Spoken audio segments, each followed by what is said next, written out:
નમસ્તે. Home learning કાર્યક્રમમાં આપ સૌનું સ્વાગત છે.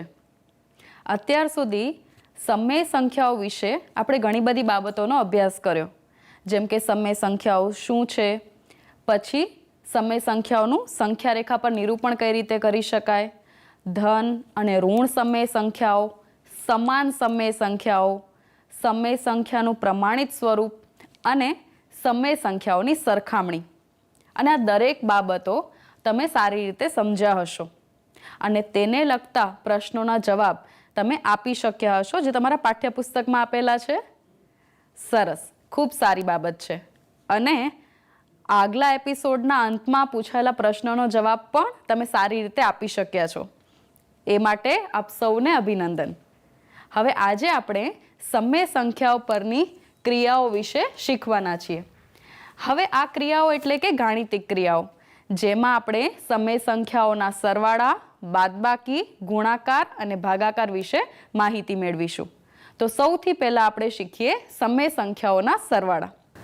હવે સૌથી પહેલા આપણે જો એવી સમય સંખ્યાઓ લઈએ કે જેના છેદ સમાન હોય, તો એવી સમય સંખ્યાઓનો સરવાળો કઈ રીતે કરી શકાય તે જોઈએ. જેમ કે 6/7 વત્તા ઋણ 4/7. હવે આ સમય સંખ્યાઓમાં આપણે જોઈ શકીએ છીએ કે બંને સંખ્યાઓના છેદ સમાન છે. તો અહીં સૌથી પહેલા આપણે સંખ્યા રેખાની મદદથી આ સરવાળો સમજવાની કોશિશ કરીએ. હવે અહીં જો બંનેના છેદ સમાન છે, તો સૌથી પહેલા 6/7. તો આ સંખ્યા કઈ બે પૂર્ણાંક સંખ્યાઓની વચ્ચે હશે? જો 6/7માં અંશ કરતા છેદ મોટો છે, એટલે કે આ સંખ્યાનું મૂલ્ય 1 કરતા ઓછું હશે અને ધન સંખ્યા છે, એટલે આપણે જાણીએ છીએ કે તે 0 અને 1ની વચ્ચે હશે. હવે આ સંખ્યાને દર્શાવવા માટે આપણે 0 અને 1ના એક સરખા 7 ભાગ કરવા પડે. 7 ભાગ કરવા માટે આપણે શીખ્યા છીએ તેમ 6 બિંદુઓ સમાન અંતરે લઈશું અને 6/7 એ ક્યાં આવશે? તો જો 0 થી આ પહેલો ભાગ, બીજો ભાગ, ત્રીજો ભાગ, ચોથો ભાગ, પાંચમો ભાગ, છઠ્ઠો ભાગ અને સાતમો ભાગ, કુલ 7 ભાગ થયા. એમાંથી છઠ્ઠો ભાગ એટલે કે આપણે અહીં 6/7 ને દર્શાવી શકીએ. તમે જોઈ શકો છો કે દરેક ભાગ એ કેટલું અંતર દર્શાવે છે? 1/7 જેટલું. દરેક ભાગ એ 1/7 જેટલું અંતર દર્શાવે છે. હવે આપણે સરવાળો કરવાનો છે, જેમાંની સંખ્યા છે ઋણ 4/7. આપણે જાણીએ છીએ કે જ્યારે આપણે અગાઉ પૂર્ણાંક સંખ્યાઓ અને અપૂર્ણાંકમાં સંખ્યા રેખા પર સરવાળો કરતા, ત્યારે સરવાળો કરતી વખતે આપણે જમણી તરફ આગળ વધતા. પણ કારણ કે અહીં સરવાળામાં રહેલી સંખ્યા ઋણ છે, એટલે સરવાળાની ક્રિયા છે, પણ આપણે ઋણ સમય સંખ્યા હોવાથી ડાબી તરફ આગળ વધીશું. અને બીજી બાબત કે ઋણ 4/7 છે, એટલે કે અહીં દરેક બિંદુ વચ્ચેનું અંતર 1/7 જેટલું છે, એટલે આપણે 4 વખત 1/7 જેટલું અંતર ડાબી તરફ જઈશું. એટલે કે આ 1, 2, 3 અને 4. તો આ જે બિંદુ મળશે એ આપણને આ બંને સમય સંખ્યાઓના સરવાળા જેટલું મળશે. હવે દરેક બિંદુને આપણે કઈ રીતે દર્શાવીશું? જેમ કે અહીં છે 6/7, તો આ થશે 5/7, 4/7, 3/7, 2/7, 1/7 અને 0/7, એટલે કે 0. અને 1ને દર્શાવીશું 7/7. આપણે જાણીએ છીએ કે 7/7 એટલે કે 1. તો આપણે ક્યાં પહોંચ્યા? 2/7. એનો અર્થ એ થયો કે આ બંને સમય સંખ્યાઓનો સરવાળો કરવાથી આપણને 2/7 એવો જવાબ મળે છે. હવે આપણે એક બીજી બાબત શીખેલા, જ્યારે અપૂર્ણાંકોનો સરવાળો કરતા ત્યારે આપણે જાણીએ છીએ કે જ્યારે બે સંખ્યાઓનો છેદ સમાન હોય ત્યારે આપણે અંશમાં રહેલી સંખ્યાઓનો સરવાળો કરીએ. તો એ રીતે પણ આ બંને સંખ્યાઓનો સરવાળો કરવાથી શું જવાબ મળે છે તે આપણે જોઈએ. જુઓ, 6/7 વત્તા ઋણ 4/7. હવે અહીં છેદ સમાન છે જે અચળ રહેશે અને અંશમાં રહેલી સંખ્યા એટલે કે 6 વત્તા ઋણ 4. હવે અહીં એક સંખ્યા ધન પૂર્ણાંક છે, બીજી સંખ્યા ઋણ પૂર્ણાંક છે. એટલે આ બંને સંખ્યાઓ ભલે સરવાળાના સંબંધમાં છે, પણ કારણ કે બંને સંખ્યાઓ ધન અને ઋણ પૂર્ણાંક છે તેથી બંનેની બાદબાકી થશે. એટલે કે 6 ઓછા 4 કેટલા થશે? 2. અને મોટી સંખ્યા એટલે કે 6 એ ધન પૂર્ણાંક છે એટલે આપણને જવાબ મળશે 2/7. આપણે જોઈ શકીએ છીએ કે સંખ્યા રેખાની મદદથી અને છેદ સમાન છે તે રીતે પણ સરવાળો કરવાથી આપણને સમાન જવાબ મળે છે. એટલે જ્યારે સમય સંખ્યાઓનો સરવાળો કરવાનો થાય અને જો છેદ સમાન હોય તો સંખ્યા રેખાની મદદથી અથવા તો છેદને અચળ રાખીને અંશમાં રહેલી સંખ્યાઓનો સરવાળો કરવાથી આપણે સમય સંખ્યાઓનો સરવાળો કરી શકીએ છીએ. ચાલો હવે એવી સમય સંખ્યાઓ કે જેના છેદ સમાન નથી એનો સરવાળો કઈ રીતે કરી શકાય શીખીએ. ચલો અહીં આપણે જોઈ શકીએ છીએ કે 2/5 વત્તા ઋણ 1/3. અહીં બે સમય સંખ્યાઓનો સરવાળો છે જેમાં બંનેના છેદ અલગ અલગ છે. હવે આવી સંખ્યાઓનો સરવાળો કેવી રીતે કરી શકાય? આપણે જ્યારે અપૂર્ણાંકોનો સરવાળો કરતા શીખ્યા ત્યારે આપણે શીખેલા કે જ્યારે બે અપૂર્ણાંકોના છેદ સમાન ન હોય ત્યારે આપણે લસાનો ઉપયોગ કરતા અને લસાના ઉપયોગથી આપણે બંને સંખ્યાઓના છેદ સમાન કરતા અને પછી અંશમાં રહેલી સંખ્યાઓનો સરવાળો કરીએ. તે જ રીતે આપણે સમય સંખ્યાઓ માટે પણ કરી શકીએ. અહીં અંશની નિશાની અવગણીને આપણે છેદમાં રહેલી સંખ્યાઓનો લસા લઈએ. હવે છેદમાં છે 5 અને 3. આ બંને સંખ્યાઓનો લસા કેટલો મળશે? 15. તો તેથી આપણે આ બંને સંખ્યાઓના છેદમાં 15 કરવાનો પ્રયત્ન કરીએ. તો સૌથી પહેલાં 2/5. અહીં આપણે જો લસા 15 છેદમાં લાવવો હોય તો અંશ અને છેદને કઈ સંખ્યા વડે ગુણીશું? સરસ, 3 વડે. તે જ રીતે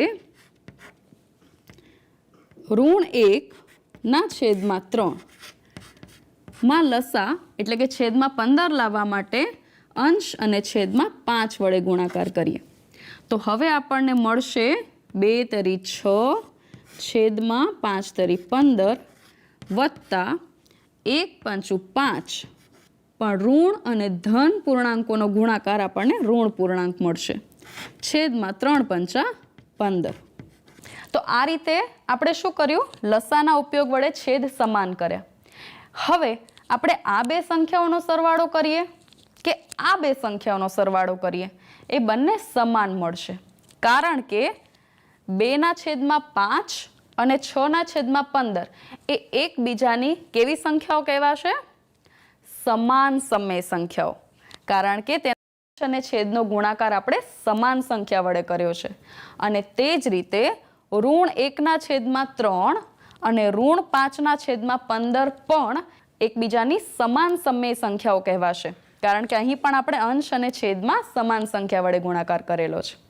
હવે આપણે જોઈએ બંનેના છેદ સમાન થયા તો આપણે સરવાળો છેદ સમાન રાખીને અંશમાં રહેલી સંખ્યાનો સરવાળો કરીએ.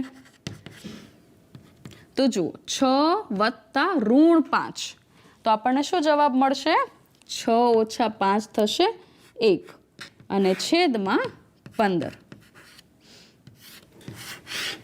જે આપેલી સમય સંખ્યાઓનો સરવાળો એટલે કે 1/15 મળશે. તો આ રીતે આપણે છેદ સમાન ન હોય તેવી સમય સંખ્યાઓનો સરવાળો પણ ખૂબ સરળતાથી કરી શકીએ છીએ. ચલો હવે આપણે વિરોધી સંખ્યાઓ શીખીએ. તમે જ્યારે પૂર્ણાંક સંખ્યા શીખેલા ત્યારે વિરોધી સંખ્યા વિશે શીખ્યા હતા. ફરીથી યાદ કરી લઈએ અને સમય સંખ્યાઓની વિરોધી સંખ્યા કઈ હોઈ શકે તે જોઈએ. જો જ્યારે આપણને એવું પૂછવામાં આવે કે 2 ની વિરોધી સંખ્યા શું મળે, તો આપણે કહીએ કે ઋણ 2. આવું શા માટે થાય છે? તો આપણે શીખ્યા છીએ કે જો કોઈ 2 સંખ્યાઓનો સરવાળો શૂન્ય મળે તો એવી સંખ્યાઓને વિરોધી સંખ્યા કહેવાય. એટલે કે જો આપણે 2 વત્તા ઋણ 2 કરીએ તો આપણે જાણીએ છીએ કંઈ બાદબાકી થશે અને 2 ઓછા 2 એટલે કે શૂન્ય મળશે. તેવું જ કંઈક સમય સંખ્યાઓ માટે પણ છે. અહીં પણ એ જ રીતે કે જો કોઈ 2 સમય સંખ્યાઓનો સરવાળો શૂન્ય મળે તો એ બંને સંખ્યાઓ એકબીજાની વિરોધી સમય સંખ્યાઓ કહેવાય. જેમ કે જો 1/3 લઈએ તો તેની વિરોધી સંખ્યા આપણને મળશે ઋણ 1/3. કારણ કે આ બંને સંખ્યાઓનો જો આપણે સરવાળો કરીએ તો આપણને જવાબ મળશે 0. હમણાં જ આપણે સમય સંખ્યાઓનો સરવાળો શીખ્યા. તો આવી સંખ્યાઓને કહીશું વિરોધી સંખ્યાઓ. અહીં આપણે જોઈએ કે જ્યારે કોઈ એક સમય સંખ્યા ધન હોય તો તેની વિરોધી સમય સંખ્યા આપણને ઋણ મળશે. તે જ રીતે જો કોઈ ઋણ સમય સંખ્યા આપેલી હોય જેમ કે ઋણ 2/5 તો તેની વિરોધી સંખ્યા આપણને મળશે 2/5 એટલે કે ધન સમય સંખ્યા મળશે અને બંનેનો સરવાળો કરીશું તો આપણને 0 મળશે. આ રીતે વિરોધી સંખ્યા આપણે લખી શકીએ. હવે આનો ઉપયોગ આપણે સમય સંખ્યાઓની બાદબાકીમાં કઈ રીતે થાય છે તે શીખીએ. તો હવે આપણે સમય સંખ્યા પરની બીજી ગાણિતિક ક્રિયા શીખીએ, બાદબાકી. હવે જુઓ, અહીં 2 સમય સંખ્યાઓની બાદબાકી કરવાની છે. અહીં આપણે સમજીએ કે જો 2 સમય સંખ્યાઓની બાદબાકી છે એનો અર્થ ખરેખર એ થાય છે કે આપેલી સમય સંખ્યામાંથી આપણે બાદબાકી ના બદલે શું કરી રહ્યા છીએ? ખરેખર તેની વિરોધી સંખ્યાનો સરવાળો કરી રહ્યા છીએ. અહીં આપણે જોઈ શકીએ છીએ કે 2/3 માં ખરેખર આપણે 1/5ની વિરોધી સંખ્યા ઉમેરી રહ્યા છીએ, જે બંને પ્રક્રિયાઓ આપણે સમાન છે તેમ કહી શકીએ. હવે જે રીતે આપણે સમય સંખ્યાઓનો સરવાળો શીખ્યા તે જ રીતે બાદબાકી થઈ શકે. એટલે કે બંને સંખ્યાઓના છેદને જો લસાના ઉપયોગથી સમાન કરી દઈએ તો આપણે તેની બાદબાકી કરી શકીએ. તો અહીં ફરીથી 5નો લસા શું મળશે? 15. આ આપણી સમજ માટે છે કે બાદબાકી એ ખરેખર તેની વિરોધી સંખ્યા સાથેનો સરવાળો છે, પણ આપણે અહીં આ રીતે પણ બાદબાકી કરી શકીએ છીએ. તો જુઓ, બંને સંખ્યાઓના છેદ સમાન એટલે કે લસા લઈએ 3 અને 5નો લસા થશે 15. એટલે પહેલી સંખ્યાના અંશને છેદને આપણે 5 વડે ગુણીએ અને 1/5 આ સંખ્યાના અંશ અને છેદને આપણે 3 વડે ગુણીએ તો 5 દુ 10 છેદમાં 5 તરી 15 ઓછા 3 એકમ 3 છેદમાં 3 પંચા 15. બંનેના છેદ સમાન થઈ ગયા. તો હવે આપણે અંશમાં રહેલી સંખ્યાની બાદબાકી કરી શકીએ. એટલે કે 15 છેદમાં રહેશે અને 10 ઓછા 3 તો આપણને મળશે 7/15, જે આપેલી સમય સંખ્યાઓની બાદબાકી કરતા મળતી સંખ્યા છે. આ રીતે આપણે સમય સંખ્યાઓની બાદબાકી પણ સરળતાથી કરી શકીએ છીએ. હવે કઈ બીજી 2 ગાણિતિક ક્રિયાઓ બાકી રહી? સરસ, ગુણાકાર અને ભાગાકાર. તો ચાલો હવે આપણે સમય સંખ્યાઓનો ગુણાકાર જોઈએ. જો અહીં આપણે જોઈ શકીએ છીએ કે સમય સંખ્યાનો ગુણાકાર આપણે પૂર્ણાંક સંખ્યા વડે કરી રહ્યા છીએ. ઋણ 2/9 ગુણ્યા 5. ઋણ 2/9 સમય સંખ્યા છે અને 5 એ પૂર્ણાંક સંખ્યા છે. અને આપણે સમય સંખ્યા પણ કહી શકીએ કારણ કે તેના છેદમાં 1 તો હશે જ. તો આવી સંખ્યાઓનો ગુણાકાર કઈ રીતે કરી શકાય? તો આપણે જે રીતે અપૂર્ણાંકોના ગુણાકાર શીખેલા બરાબર તે રીતે, એટલે કે અહીં બંને સંખ્યાઓના અંશનો ગુણાકાર કરીશું. 5ના છેદમાં કંઈ નથી તો 1 તો છે જ, અને આપણે જાણીએ છીએ કે 1 એ ગુણાકાર માટેની તટસ્થ સંખ્યા છે. એટલે આ બંને સંખ્યાઓનો ગુણાકાર કરવા માટે આપણે સૌથી પહેલા -2 ગુણ્યા 5 અને છેદમાં 9 આ રીતે તેનો ગુણાકાર કરી શકીએ. -2 ગુણ્યા 5, 2 પંચા 10. અહીં એક ઋણ પૂર્ણાંક છે, એક ધન પૂર્ણાંક છે, એટલે જવાબ મળશે ઋણ પૂર્ણાંક અને છેદમાં 9. હવે આપણે જોઈએ કે જ્યારે ગુણાકારમાં એક સંખ્યા ઋણ હોય અને બીજી સંખ્યા ધન હોય તો આપણને ગુણાકારનો જવાબ કેવો મળે? ઋણ, એટલે કે ઋણ 10/9. હવે જો આપણે અહીં જે પૂર્ણાંક સંખ્યા લીધેલી છે તે ઋણ પૂર્ણાંક લઈએ તો શું થાય? જુઓ, આપણે ફરીથી -2/9 નો ગુણાકાર હવે આપણે -5 વડે કરીએ તો શું થશે? તે જ રીતે બંનેના અંશનો ગુણાકાર છેદમાં 9, 2 પંચા 10. પણ કારણ કે અહીં બંને ઋણ પૂર્ણાંક છે તેથી જવાબ આપણને ધન પૂર્ણાંક મળશે અને છેદમાં 9. હવે આપણે જોઈએ કે જ્યારે બંને સમય સંખ્યા હોય, એટલે કે બંનેના છેદમાં કોઈ સંખ્યા હોય તો તેનો ગુણાકાર કઈ રીતે કરી શકાય? જો, અહીં ફરીથી આપણે બે સમય સંખ્યાઓનો ગુણાકાર લઈએ. હવે આપણે જે રીતે અપૂર્ણાંક સંખ્યાઓના ગુણાકારમાં શીખેલા છીએ કે બે અપૂર્ણાંકોનો ગુણાકાર કરતી વખતે આપણે શું કરીએ છીએ?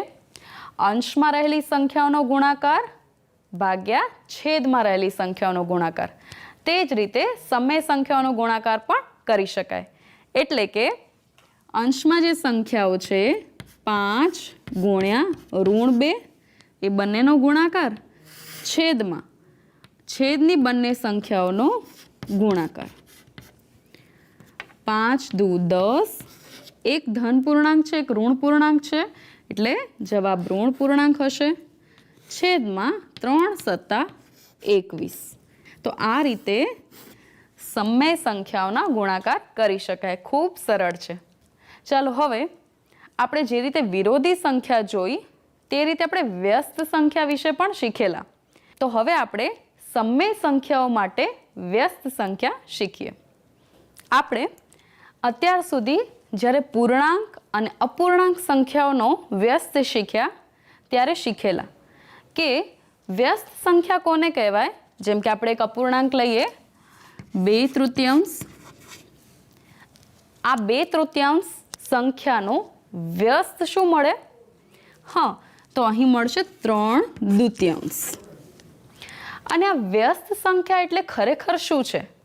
તો આપણે શીખેલા કે જો કોઈ બે સંખ્યાઓનો ગુણાકાર 1 મળે તો એ બંને સંખ્યાઓ એકબીજાની વ્યસ્ત સંખ્યાઓ કહેવાય. જો આપણે આ બંને સંખ્યાઓનો ગુણાકાર કરીશું તો 2 એકમ 2 અને 3 એકમ 3, તો આ બંને સંખ્યાઓનો ગુણાકાર આપણને મળે છે 1. તેથી આ બંને સંખ્યાઓ એકબીજાની વ્યસ્ત સંખ્યાઓ છે તેમ કહેવાય. તે જ રીતે આ જ બાબત સમય સંખ્યા માટે પણ સાચી છે. જો એક સંખ્યા આપણે લઈએ -2/9. હવે આ સંખ્યાનો વ્યસ્ત શું મળે? સરસ, 9/2. બરાબર.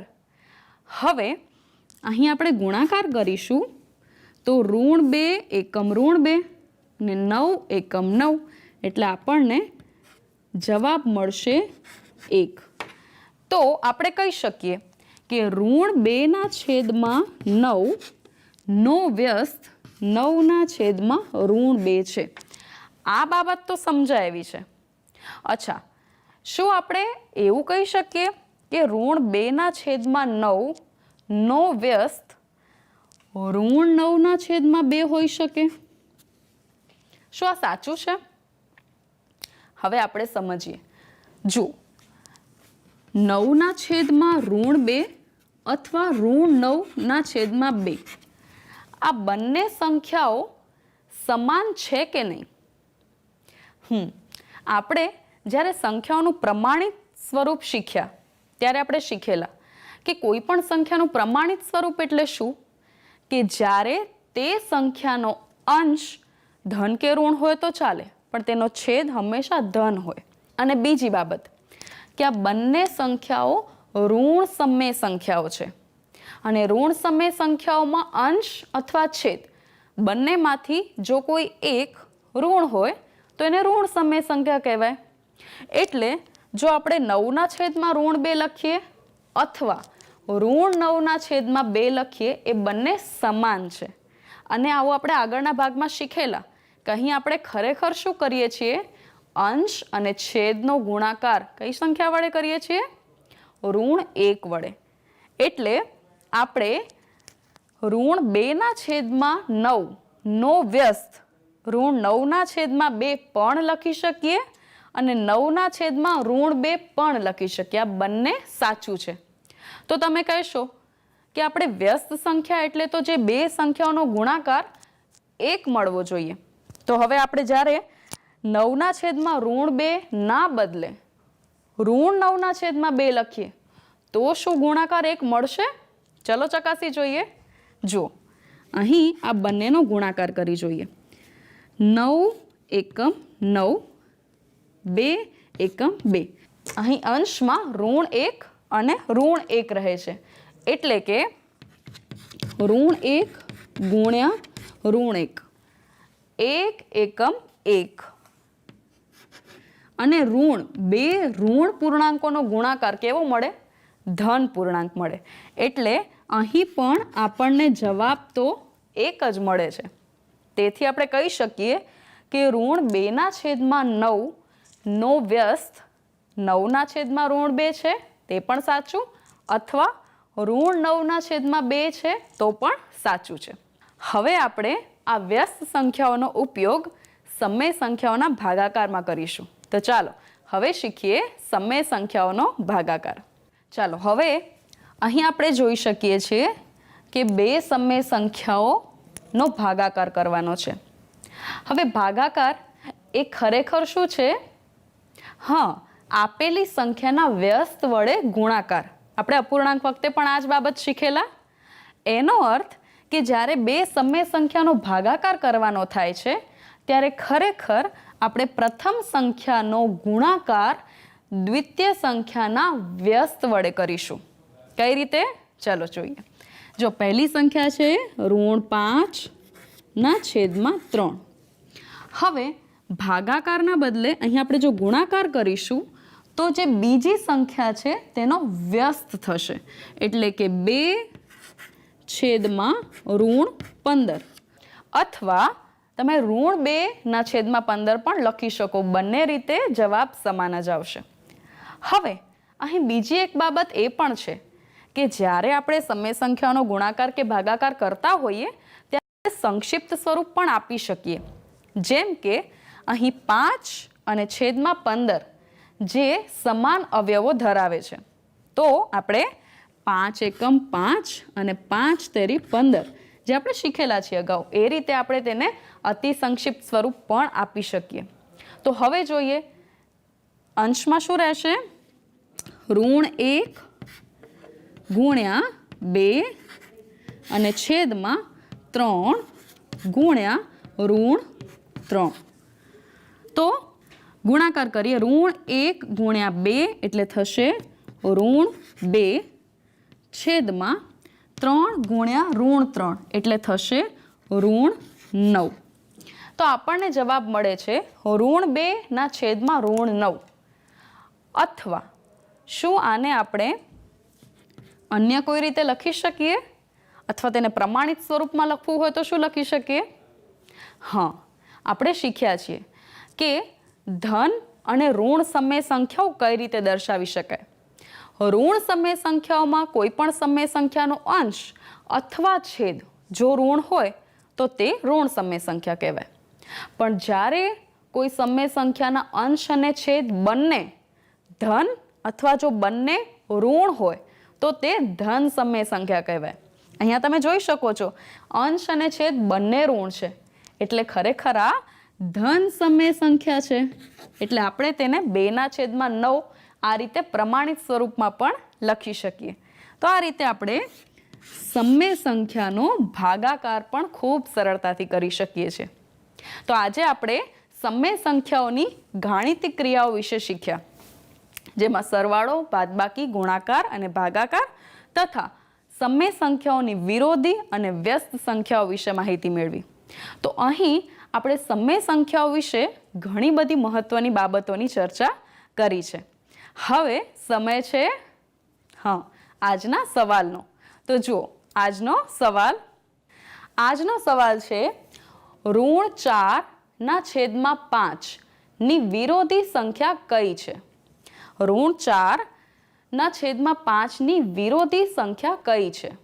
તમારા વિકલ્પ છે, વિકલ્પ એ 4/5, બી 4/5, સી ઋણ 5/4 અને ડી 5/4. તમે તમારો જવાબ સ્ક્રીન પર આપેલા ટોલ ફ્રી નંબર 63573994770 પર મોકલી શકો છો અને આ સ્પર્ધાના વિજેતા બની શકો છો. તો અહીં આપણે સમય સંખ્યાઓનો અભ્યાસ પૂર્ણ કર્યો. હવે આ ગાણિતિક ક્રિયાઓને લગતા ઘણા બધા પ્રશ્નો તમારા પાઠ્યપુસ્તકમાં આપેલા છે અને તે બધા જ પ્રશ્નો અથવા કોયડાનો ઉકેલ મેળવવાનો પ્રયાસ કરજો. અને ક્યાંય મુશ્કેલી જણાય તો તમારા વડીલો અથવા શિક્ષકોની મદદ લઈને આ સમય સંખ્યાઓની ગાણિતિક ક્રિયાઓ શીખજો.